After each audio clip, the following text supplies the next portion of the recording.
Genèse, chapitre 2. Ainsi furent achevés les cieux et la terre et toute leur armée. Dieu acheva au septième jour son œuvre qu'il avait faite, et il se reposa au septième jour de toute son œuvre qu'il avait faite. Dieu bénit le septième jour, et il le sanctifia parce qu'en ce jour, il se reposa de toute son œuvre qu'il avait créée en la faisant. Voici les origines des cieux et de la terre, quand ils furent créés.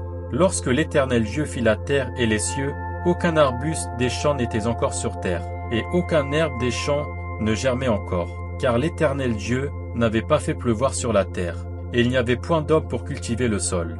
Mais une vapeur s'éleva de la terre et arrosa toute la surface du sol. L'Éternel Dieu forma l'homme de la poussière de la terre, et il souffla dans ses narines un souffle de vie, et l'homme devint une âme vivante. Puis l'Éternel Dieu planta un jardin en Éden, du côté de l'Orient, et il y mit l'homme qu'il avait formé. L'Éternel Dieu fit pousser du sol des arbres de toute espèce agréable à voir et bon à manger, et l'arbre de la vie au milieu du jardin, et l'arbre de la connaissance du bien et du mal. Un fleuve sortait d'Éden pour arroser le jardin, et de là il se divisait en 4 bras. Le nom du premier est Pichon, c'est celui qui entoure tout le pays de Havila, où se trouve l'or. L'or de ce pays est pur, on y trouve aussi le bdellium et la pierre d'onyx. Le nom du second fleuve est Guillon, c'est celui qui entoure tout le pays de Cush. Le nom du troisième est Hiddekel, c'est celui qui coule à l'orient de l'Assyrie.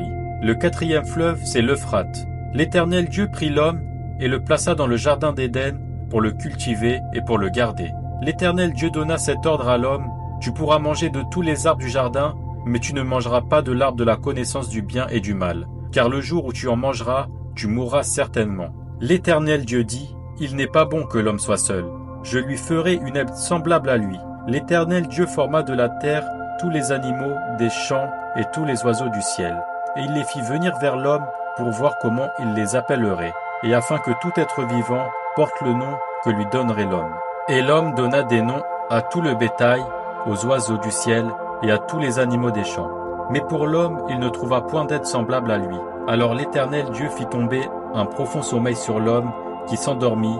Il prit une de ses côtes et referma la chair à sa place. L'Éternel Dieu forma une femme de la côte qu'il avait prise de l'homme, et il l'amena vers l'homme. Et l'homme dit: voici cette fois celle qui est os de mes os et chair de ma chair. On l'appellera femme, parce qu'elle a été prise de l'homme.